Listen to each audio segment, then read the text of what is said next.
The No Nonsense Roundtable. It's a weekly show broadcast on Rochester, New York's 50,000-watt iHeart radio station, News Radio Wham 1180. The host, Dom Geneva, interviews guests from all walks of life, all with amazing stories to tell. What you are about to hear is a recording of a previous broadcast without the breaks and commercials. Now, here's host Dom Geneva.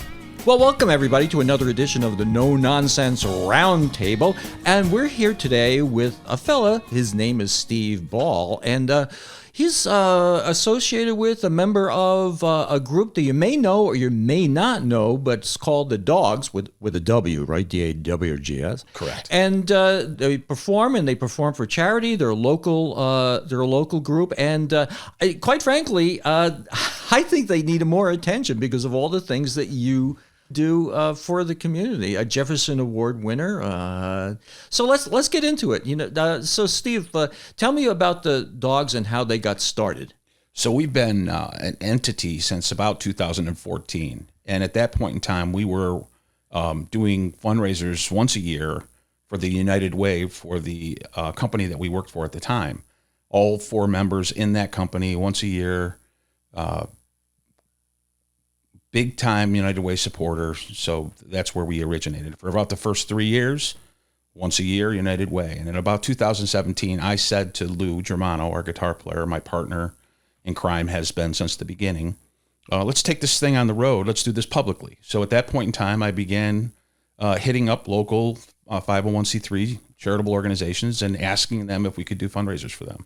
That's what we've done since then. So this was, you can mention the company, I'm sure. It was Wegmans. Okay, so you're working for Wegmans. The four of you were working for Wegmans at the time? At the time, we were all in the same business unit, in fact. Okay, and you decide to get together. I mean, how'd you do that? Because you just happen to be in the same division? Or or how'd you all meet, the four of you together? So we were all in the same business unit. You could probably have thrown a blanket over how close our desks were to each other at the time. And it just came to find out that we all played an instrument that together assembled a band, and there was a drummer sitting over here and other guitar player over there, and of course Lou Germano sitting across from me, and I play a little bass, and I said, let's do this thing. Lou said, great idea, let's roll. So what was your day-to-day job? Yeah, I have to ask you that when you were there. We were, I still am, as is Lou. I'm in the supply chain division. Okay. Different roles in supply chain, helping getting the groceries out to the stores. Well, that's going to help you with the logistics with having a band. Absolutely. I would think. Yeah, absolutely. So when you did this, did you ever think you'd be doing, now it's been 9 years, right? I mean, yeah. Yep. So, did you ever conceive that this would get to be as big as it is? Because you're all over, we're going to talk about that in a little bit, but you're all over the place donating your time and your services. I thought there was, I thought there was opportunity, but honestly, not to the point where we might be winning awards and playing the events of the scale that we are really fortunate now enough to be able to play. A free band's a free band, so that works out okay. Well, how many gigs a year do you do? We do somewhere between 12 and 15. We shoot for one a month, but typically things come along that we just can't say no to. So. Well, and what is it? It's primarily for it's 501c3s, but is there a particular group of people that you've had over the 9 years over and over and over again? We have repeat customers for sure. We have we've done a number of shows with Cure Childhood Cancer. We do a yearly event at least with Holy Childhood. We've become really good partners. I'm really excited about our partnership with Tracy and Kristen and the folks at Arkham Monroe. American Foundation for Suicide Prevention is one that we're on our 4th annual coming up. And then we fill in with unique opportunities that we haven't had before. Well, yeah, and one of the things we were talking about before the show was Honor Flight. Yes, it's it's an interesting story, actually. We just, this past Sunday, had a multi-band event fundraiser for Honor Flight at Bunsey's in Webster. And, okay. Went fantastic. We raised over $5,000. A couple hundred people, introduced a bunch of folks to Honor Flight that weren't there. And to me, the interesting thing about this is that I can tie this all back to my mother, actually, believe it or not. So just prior to COVID, I had the great honor of being the chaperone for my father on an honor flight, Flight 69, in fact. And we're there about 4:00 in the morning at the airport getting ready to roll. And my mother's running around the place, and she winds up finding the director of events and explains to him how he has to have the Dawgs play an event for them. Well, we've done some since then, but we would never have done any of them if it wasn't for my mother. So it's a shout out to Judy. Well, even at your advanced age, your mom, Yes. your mom promoting you. So you know what? This compels a question. It's totally off topic. Tell me about your dad. I mean, he served, and how did he serve, and how did he how did he serve the country, in what capacity? He was in the early 60s. He stayed stateside. You know, I don't think he aspired to a high rank, but he was involved. He served his time for, I think, 3 years. Okay. And then after that, got out and met my mother, who's, booking agent to the stars. So Booking agent to the stars. Now, what did he do for a living? Oh, he was actually in sales. He worked for Gannett. Okay. For almost all those years. Brief stint with the Rochester Americans, but yeah, he sold advertising. Well, let's get a little bit off topic again too. The honor flight. Now, how do the veterans know about the honor flight? I mean, did honor flight reach out to them? Do they reach out to them? How does that all work? I mean, there is a process, and I believe it's on the website. But either someone for the veteran or the veteran themselves puts an application in to be part of the event. And what I do know is that there's zero cost to those veterans to fly that weekend. So, well, the other thing about what you do is that you exclusively donate your time and your music. You don't go out and play gigs and get paid, like some of these other groups that donate their time, but half the shows are getting paid for, right? Yeah, for us, and this works for us, and that model that you described works for others certainly as well. But for us, we are 100% compensation free. We have found that what we receive in compensation comes in the form of the pride and the opportunity to give back. So the reality is that we don't ever take money. Well, we're going to head into a break in a minute or two, but we'll talk about the Jefferson Award, because that's very prestigious. That was what, Channel 13, right? Channel 10. Or Channel 10, I'm sorry. But you've gotten some recognition, but I don't think you've got as much recognition as probably you deserve. Now, is there a certain time of the year that's more popular for you than others? We play, on average, one show a month. It goes throughout the whole year. So, you have something coming up soon? Yes, we do. In fact, Saturday night out at Russell Station Bar and Grill in Greece, we're doing our 4th annual Nicholas Delvecchio Memorial American Foundation for Suicide Prevention event. And so, an amazing organization that really focuses on suicide prevention and support of individuals around that space.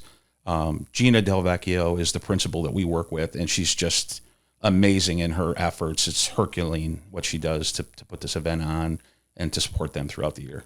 So November 10th? 11. I'm sorry, Saturday. It's Saturday. It's Saturday. Saturday night. So it's today. Correct. It is today.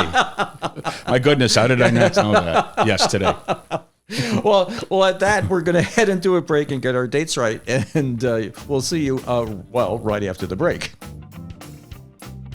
Well, welcome back. We're talking to Steve Ball, who's a member of the Dawgs, DAWGS, right? Correct. Now, you would be considered to be one of the founders then, right? Yeah, I've been around since the beginning. I've been kicking around since the beginning. Is there anybody get replaced that's not a founder? Yeah, I think that we've had, I mentioned earlier Lou Germano, who is the guitar player extraordinaire. He and I have been at this since the start. We've had several members since then that have sort of worked through the ranks. Originally, we were an all Wegmans band. The schedule as it began to ramp up and more organizations wanted to partner with us, became more than a couple of the folks wanted. And so, we've been really fortunate to have found new folks along the way. The current lineup, I would be remiss if I did not say, Dwayne Draper on drums, Matt Rush on keyboards, Corinne Feinstein is our vocalist, who is out right now. And so singing with us right now is Chrissy Ferraccio. And I think what's important to talk about there is that, the 4 folks that started with that understood that this was a once a year thing and the commitment was not significant. But as we have ramped up to that 12 to 15 shows a year, we're talking about 4 or 5 or 6 people minus, in addition to the crew that we work with, who are donating their time and talent on a regular basis, week in, week out for practice and at least once a month for shows. So finding new people that say, yeah, I'd love to play for free. I'd love to do what you do. These are very special people. Well, yeah, it's got to be difficult because they have their own jobs and vacations and stuff. I mean, getting a date's got to be tough enough as it is, set down. But then you have to have other people that can supplement that, I would think, right? Yes, it's that's got to be very difficult. Talk about logistics. Yes, my background, right? So working out shows is really triangular in a sense because where a typical band would call a booking or call a venue and say, hey, can I play here? Can I play there? Can I get a date? And so it's a one-to-one relationship. We have more of a triangular relationship because we now have to find a venue and we have to organize all of our schedules, to your point, and then we have to make sure that aligns with one of the community partners that we would like to partner with. So making sure all 3 of those are in alignment to create a date, it can be challenging at times. Do you ever get requests from people and you're like, no, we're not going to do them? I guess what I will say is that we made a decision out of the gate to work exclusively with non-for-profits, and not that we look differently at GoFundMe type arrangements or fundraisers for individuals who might be looking to replace a hip but really for us, we felt like the organizations in this community that are non-for-profit, where we can create an amount of fundraising and hand that over in a very official way, on the books, etc. Okay. Makes best sense for how we operate. So we work exclusively with non-for-profits. Well, one of the things I'm looking at is like with my show myself. Okay, every once in a while I get requests from people who want to be on the show, and there's a couple of things. One is like I don't know, it's too narrow in its scope. It's like somebody has something that's very, very very, very small in people's interest. And I try to get more people that, would be interested in the topic, or something that I really don't believe in. Mm-hmm. And I really don't want to have them on the show because they want to have a, political stance or something like that. I mean, do you get into that with when people ask you stuff? Have you ever come across that? We have a pretty reasonable set of guidelines in terms of the vetting process, just to make sure we're a good fit. We're not, right. There's no judgment, obviously, but leaving things like politics aside is always part of that vetting process. So the truth is, once it gets to the point where we're talking with someone about partnering with us, we're almost already sure it's a fit, and it almost always is. Do you ever get into a case where you have somebody, they ask you for something, and you say, well, it's going to be, in front of 10 people, and it's not worth with us to do that. I mean, just... No, not yet, unfortunately. Okay. Well, I'm looking at the upside and the downside of all of this stuff. Now, one of the things is that in this whole process with anything, you have to come up with some unexpected consequences or situations or whatever. And I was at the event that you did for the Rochester, Ronald McDonald Charities of Rochester. Yes. And, I'm going to give them a little commercial, okay? We're going to have Joanne on the show next week. And the whole thing about the Ronald McDonald's House Charities of Rochester is we came up with 3 numbers. There was 10, 8, and 2.5. There's 10,000 nights and transportation and lodging that they give to these families in Rochester. 800 families and $2.5 million worth of lodging and expenses that they save the families, because when you have a child and they're in the hospital, the Ronald McDonald House Charities will provide for them, and very worthwhile. Unbelievable organization. And it was great to hear you there. And thank you. And the other thing about your performance there was that it was based on the 90s. So all the music you were playing was from the 90s, which We tried to That pull had out to our be- favorite '90s, favorite '90s tunes. Yes, it was fun. It was a big time. But the other thing, unintended consequences, but good consequences, there was an auctioneer there. There was an auctioneer there, and man, this guy was damn good. Yeah. Sometimes you find out that you have a talent that you didn't really know you had, and so I was put in a position with you and with Maureen McGuire. Fortunately, I had great support where I was doing a little auctioneering, and come to find out, it worked out okay. Yeah, it worked out okay. Ladies and gentlemen, I'm up there, and I'm supposed to be auctioneering with him, right? And I'm there, and this guy is so good. It's like I just threw up my hands. I said, I can't compete with this guy because you were very.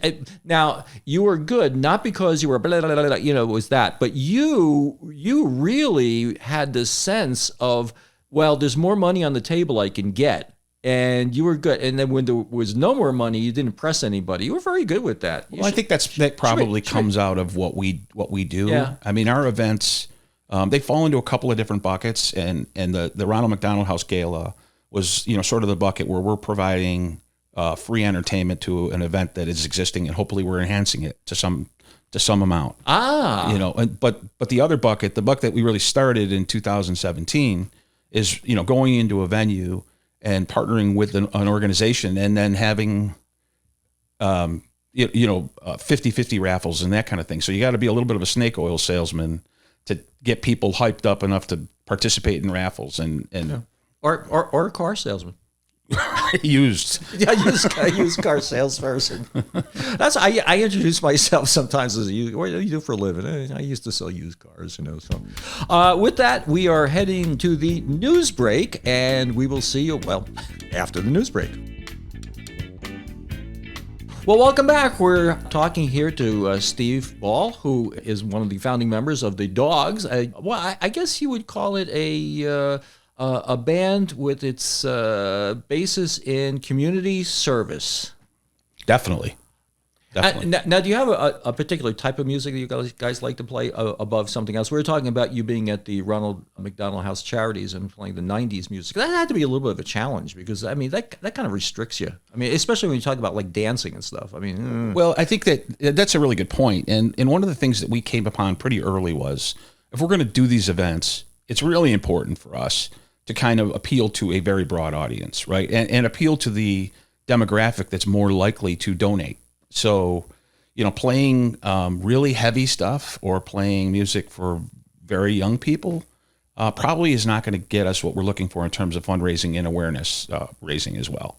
So we package our show up in a way that's, I would just describe it as party rock. It's music that everyone, hopefully when you come to our show, you recognize virtually every song. It's a top hit. It's in the dancey kind of fun sort of wedding party rock way. And it's engaging. That's what it's meant to be, engaging. So, well, yeah, and that's a pretty good point because when you are our age, I'm older than you, I'm sure, but my age, we're looking at the Rascals and the music from the '60s, mainly in the '60s and '70s. That's nostalgic to us and makes us feel warm and fuzzy. And I guess that talking to your audience or playing to your audience I guess that's probably a very good thing to do. Now here's the other thing. Now at this thing with the Ronald McDonald House Charities of Rochester, it's hard to get that out sometimes. That's a long one. It's a long one. You actually dressed in McDonald's colors. Well, that was only a bit of a leap for us because we, as part of our show. So we talked a little bit about the music because we want that to be appealing to all. We want it to be fun and engaging. We want people to dance and have a good time. Maybe forget some of the troubles in terms of why they're there representing a particular charity that they belong to. But the other components of our show, besides that, are we run contests to pull people in. We have flat screens on either side of the stage that produce lyrics and try to get people to sing along. And then the last piece is the matching outfits. And so those particular suits were our red suits that we wear periodically anyway. We dressed them up with a yellow tie to make it a Ronald McDonald theme. But you will find us when you come to see us in a matching suit. It could be red, it could be blue, It could be baseball jerseys, but we, again, try to present ourselves with what you see as fun right out of the gate. Yeah, red and yellow, but not quite with the big shoes and the. You stop short of actual Ronald McDonald. No wigs, no. That's it. Now you say contest. Tell me about a contest. What's the contest? Well, typically we'll do something, and again, these are all taxed to bring the audience in, create engagement, and raise some money as part of the event.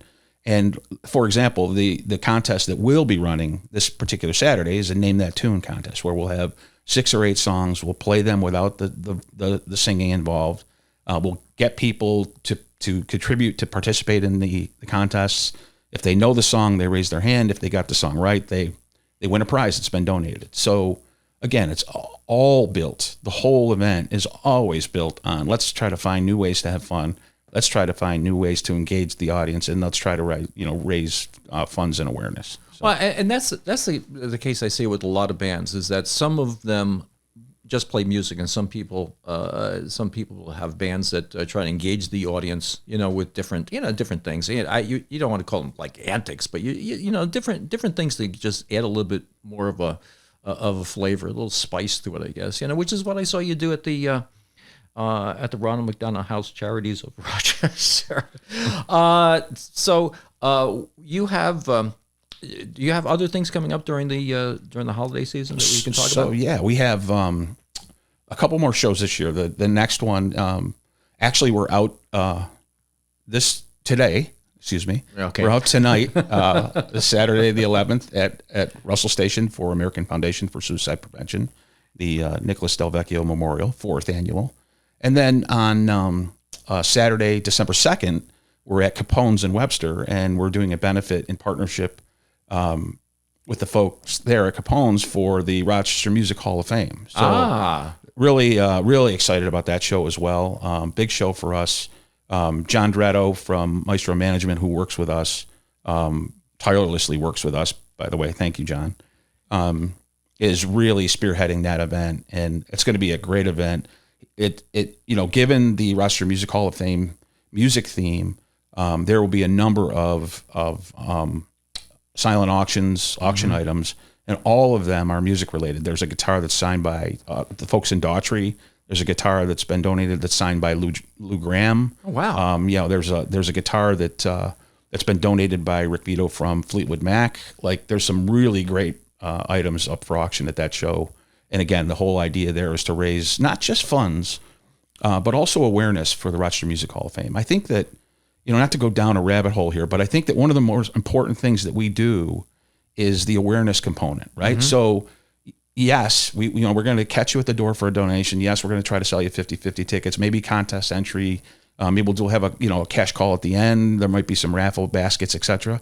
But one of the most important things to me has always been the ability to introduce to a new audience us, but also the organization we're working with. How many people really know what Rochester Music Hall of Fame does besides an induction ceremony? Tons, right? What does Honor Flight do besides, the obvious supporting our veterans? Tons. So that's really the nature of what we do is sort of broaden the view of anybody. We give people a chance from the organization to set up a kiosk or hand out materials, always come up on stage and take a couple minutes and tell people what they do. So it's really sort of a 1-in-1A bang for your buck when you hire the Dawgs for free. By the way, hire for free.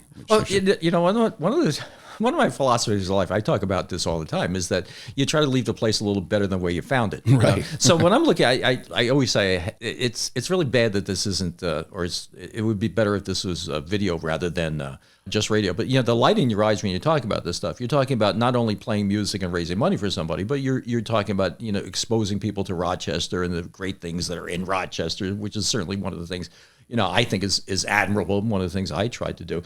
One of my favorite stories is how the Music Hall of Fame got started, and I'm going to take about this last minute myself here because one of the joys I've had with the show is finding out about these people, people that you don't know and you should know. And the story I love to tell people, and as a matter of fact, I tell this to kids at RIT when I give a talk about life and business and whatever, is Carl Laporta. So Carl Laporta, and you may or may not know Carl Laporta, and forgive me for repeating the story because I love this story, is that Carl Laporta, a musician and piano tuner, he writes a letter to the Gannett paper back in, I think it was 2010 or something, saying we should have a Rochester Music Hall of Fame. And somebody says, well, okay, go start one. And because he did that, we have a Rochester Music Hall of Fame. And the people in Rochester have been involved in music. I mean, Lou Gramm and Gene Cornish. I mean, these people have come from this area, and people don't know. You have just this incredible induction ceremony, which in and of itself is beautiful at the Eastman, Dakota Hall, Eastman Theater. It's as nice as the Oscars or the Emmys, and it's all because Carl wrote a letter, which is outstanding. It's a great story, but this is one of these things about Rochester. What a gentleman Carl is. Oh yeah, he's become a really good friend. But I love telling that story. I love telling that story to everybody because you don't know when you meet somebody, you have no idea what effect they've had on other people's lives. So with that, we have another break coming up, and we'll see you at the end of that. Well, welcome back. We're talking to Steve Ball, who is one of the founders of this great group that is an asset to Rochester, donating their time and their services to raise money for worthy charities. And I call this the retail section of the show. So I'm just going to let you loose. Tell us about how much money you've raised over the past 9 years. 9 years. The type of organizations, website, how to get a hold of you, that whole thing. So there you go. All right. Great lead in. Thank you. So we are super honored to have, over the last 9 years, mostly from 17 on, to have raised over $160,000 for organizations in our community.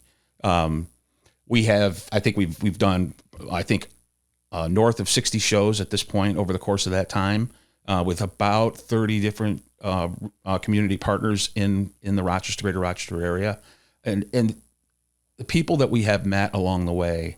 It's just been an unbelievable experience for us. So we thank all of them for what we have done, been able to do with them, for giving us the opportunity. Well, talk a little bit about the Jefferson Award too. I mean, Channel 10 Jefferson Award. That's a big deal. I can't really express how proud we were to have been acknowledged with that award. So the Jefferson Award is actually an award that's given out by an organization called Multiplying Good. And that's a national level organization that has units in approximately 50 cities across the country. Some places are more popular than others, but Rochester and Channel 10 have a Jefferson Award that they give out every year. And so last year, we're 1 year past, but last year we were nominated by many, which we were so fortunate to have been and appreciative of to have been. And we were one of five organizations or individuals, I guess you can call the Dawgs an individual, that won the local Jefferson Award. And then really to take it a step further, they selected the Dawgs as the individual to represent Rochester at the National Jefferson Award Conference in Indianapolis. So couldn't be prouder. And I think the thing that's just amazing to me, and I've said this a couple of times, is that we were nominated by many who are out in the Rochester community doing good things. So the folks from Cure Childhood Cancer nominated us. The folks from Holy Childhood nominated us. Now the work we get to put on cheesy red suits, play fun music, once or twice a month. Yeah. And these folks are in the community every day doing good things, and they're nominating us. It's it's got to be really rewarding. Oh my God. Oh, yeah, unbelievable. Yeah. Well, I have to give a shout out to somebody right now because somebody helped me with my Christmas show last year, which I had at the Museum of Play. And I knew nothing about sound and how to arrange things, and that individual was you. Whoa! So no, I just want to give that example of that. This had nothing to do with you actually playing for me, but Right. you helped me through that. You navigated the expenses for me, what I needed to do, what I didn't need to do, and so we had more money to donate to the was for the Rochester Rotary Sunshine Camp because you were able to give me that advice, which, and of course you didn't charge me for it. So I mean, it's I really appreciate that. Which brings me to our Christmas show this year. So I'll do a little retail for myself here. So we're having two shows. One is December 4th, Monday night at 7 o'clock, and one is December 11th, Monday night at 7 o'clock. Doors are going to open at 6 o'clock if you want to have pub food and whatever, and it's at Fanatics Pub in Lima, New York. And Lima, I have to tell you, there's a blues venue there during the week. It is fantastic. Jim Shelley, who owns the place, has about 100-seat venue there. You can get there at 6 o'clock. You can have a little libation and some food. Absolutely fantastic. And we have a really interesting show for you with a lot of different people, a lot of different acts and whatever. It's going to be sort of like a variety show. We're going to give give a good college try at this thing, and it's going to be an awful lot of fun. And all the ticket proceeds, this is all the ticket price itself, every dollar is going to go to either the Rotary Sunshine Camp, the Rochester Rotary Sunshine Camp, or the Ronald McDonald House Charities of Rochester. So two great groups. Canandaigua Bank has chipped in some money to sweeten the pot, and we're gonna have some fun. Maybe we'll have some contests. Maybe we'll have some sing along. Tickets are $25 a piece, and you can go to fanaticspub.com to get the tickets, or you can go to Fanatics Pub tickets, fanaticspub.com/tickets if you want to get there without going to the main website. But either way, the tickets are available now, and I hope to see people there. And I'm going to elicit your help again, because I don't know if we could have done it without you last year. Yeah, I think that, that's, if we're all in this for the community, which all 5 or 6 of us are, and you obviously are, then that helping each other is the way, all boats rise with the tide, right? So, well, yeah. And the other thing is that I look at it as not a zero-sum game. So the money for each of these shows is going to be shared by the Rochester Rotary Sunshine Camp and the Ronald McDonald House Charities of Rochester, and it's not like you one or the other. They're going to split it in two, whatever right. Whatever money it is, and it's not a zero-sum game. It's not like you do something for somebody and so you're not doing something for somebody else. Like you said, it's a rising tide, lifts all boats. John Kennedy said that a number of times. So with that. We have another minute and a half left in our show, and let me ask you a question with this, because I always love asking this silly little question. When you were a young boy, what did you want to do when you grew up? I wanted to build things. Okay. Yeah, I was not a musician or of that mind either. So building things like houses or boats, or like stuff, furniture, anything like that. So when did you get interested in music? Well, my path is a little different than many. I started playing at the end of high school, but dropped out for a number of reasons. Picked it back up a little bit. Really? Yeah, and then when family time came, dropped out again. I've actually had been out of playing at all for probably 20 years, and even then, I'm by far more serious about music than I was at the time. Although some might not say that my playing shows it, but that's just. Well, I would think that's very, very unusual. Of all the guests I've had here that are musicians, I haven't heard of anybody dropping it and bringing it back up again. I think it was a product of the time and my focus, and I think there's a difference now. What we're doing now, and all the things we've talked about already. It's all part of the package. It's not just playing my bass. It's about all that we do.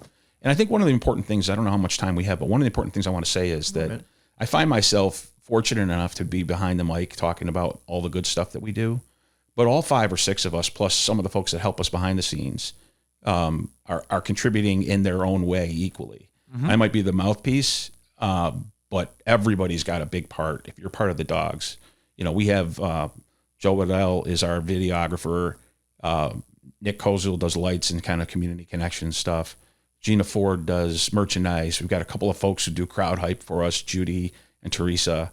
It's a much larger entity, and 100% of it is time donated. And so, to me, honestly, I think it's important to call that all out, that we're all doing our part. And it's one thing that I see. It's something that more people should know about. So thank you for coming in. I hope we did our job in giving you a little bit more light. And I'm going to be putting the arm on you for December 4th and December 11th. If you can, let's do it. Help us set up, come down, or tease us, or tell us a story or two. And with that, we have another show in the wrapper for you. And we'll see you next week, 10 a.m. right here on the No Nonsense Roundtable. Thanks for listening. Tune in every weekend from 10 to 11 on News Radio Wham 1180. Don't forget to like and subscribe, and we'll make more.